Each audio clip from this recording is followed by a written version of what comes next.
Welcome back to Crossroads. I'm your host, Judy Davis, and we have with us today Amy MacCallum. Welcome back again. Thank you. Before we go on to talk about how the audience can help, I want to go back to the Parent Connect.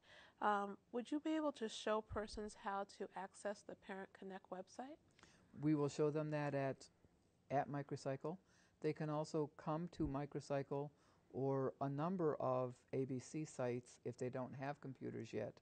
And we have computers where they can access Parent Connect. And a third way for them to learn is to call the Office of Parent Engagement at 324-9999. And there's also a tutorial at the Parent Connect site. Okay. So there's lots of ways. And we'll run that web address. I'll run that at the bottom if you leave that with me today. Yeah. Okay. Now, moving on to how the audience can help, I note that Micrecycle is a volunteer-based program. Right. So who could be a volunteer? Do you have to be a computer techie to be able to be a volunteer at Micrecycle? No, you don't. We have all of the positions that any small business needs to run. So we need receptionists, office staff, warehouse staff, people who can clean the computers but don't necessarily know enough to fix them. And we need techies. We've had a wonderful long-term staff of volunteers. Some of them have been retired for a very long time and are taking more and more vacation time. So we can use new people in that area. Okay. We don't often take people who come in and say, I think I'm interested in computers, I'd like to volunteer, because that puts a whole lot of training burden on people who are already volunteers. So our technicians we like to have already pretty savvy, pretty savvy, but we can use, I forgot to say we can use people to help us do fundraising. Oh, okay. Right. Great. Now, how long of a time commitment are we talking about? If someone wanted to volunteer, how much time do you see it would take? We prefer to have somebody work at least one full day a week. It's difficult to communicate one person to the next or one shift to the next if somebody just works a few hours. Many of our volunteers actually work every day, but we prefer that somebody work at least a day a week, and that they stick around for a few months anyway, so that we don't spend our volunteers' time training them and then suddenly having to train the next person. So if someone in the audience is watching today and they'd like to become a volunteer or talk more about it, how would they begin? They would call me, Amy MacCallum, at 224-4040. Okay. Now they say one man's junk is another man's treasure. They do say that. So another way our audience might be able to help is to drop off their junk. What types of computers and electronics can be recycled or just donated to Micrecycle? We have two categories of junk, as you say. One is electronics that we aren't able to pass on to the end user, but we do pass on to a responsible local recycler. It is very important to our mission, as well as getting computers into the hands of people, keeping computers out of landfills. So anything that we can't use is going to end up responsibly recycled. And we will take anything except extraordinarily large televisions. We simply aren't able to handle those. Okay. And again, electronics versus appliances. We don't take toasters or stoves.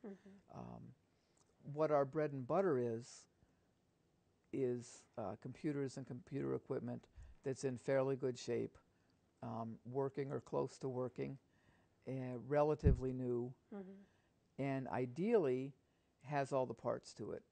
One of the things that is difficult for us is that people will leave the cords at home or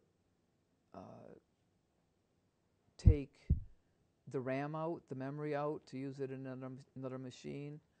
But more often people hear about identity theft and they take the hard drives. And when they do that, we've got to find money to put hard drives in. Mm-hmm. So they can be assured, our donors can be assured that we have a very thorough disk wiping system that follows the Department of Defense Mm-hmm. standards, Okay. and that if they just leave those hard drives in there, they don't have to worry about a thing, and then we don't have to go out and buy anymore. Okay. So, and we also take monitors, extra RAM, extra cables, Mm-hmm. just about anything they want to bring us. And it's all free. They don't have to pay as they do at a number of other drop-off locations. Okay, well, that's perfect then. Now, many agencies have experienced cuts in funding.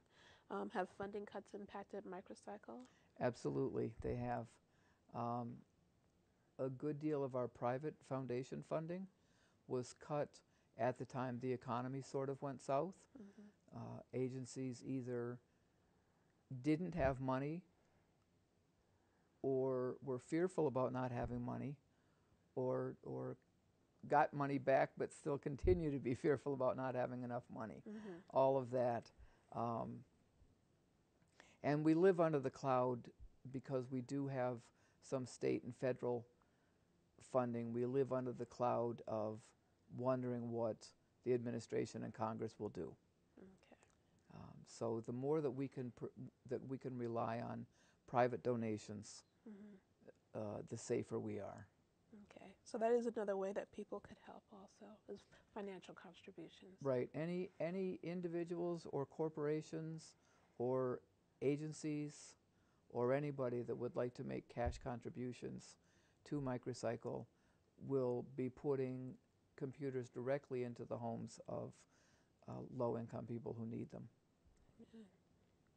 Now, are there any last thoughts that you'd like to share with our viewing audience?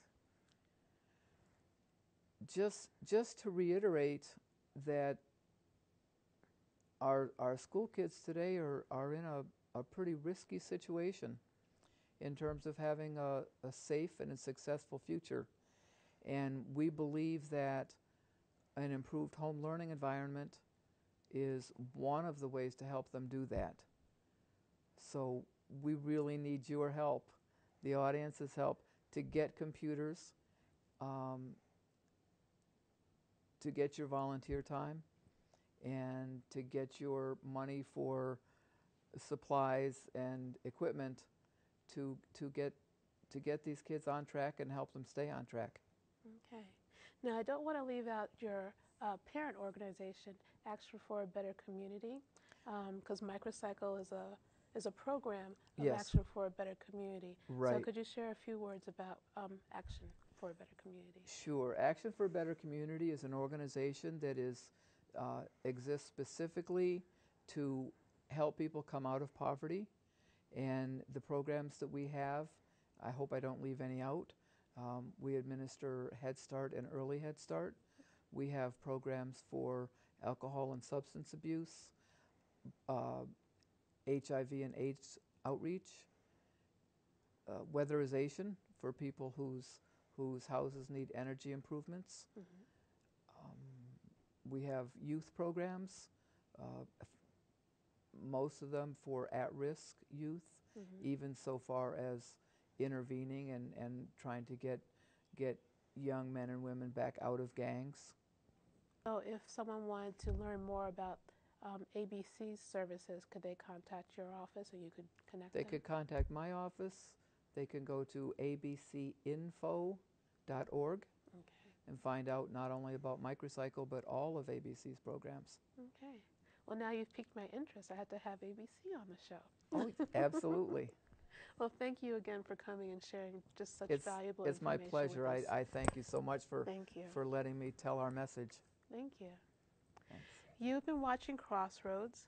Crossroads is here to help you when you need it most. So the next time you're at a crossroads, tune in to Crossroads. So helpless, where did the light go? I had the hope that deep down in my soul, I was watching, I was waiting, I was praying, I was staying down on my knees. It's right where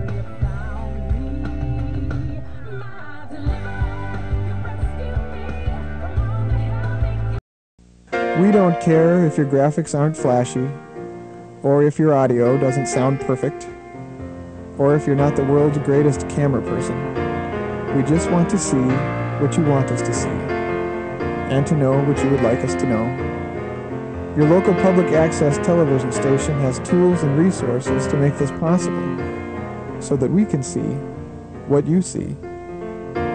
It's the freedom to communicate, and it's only on cable.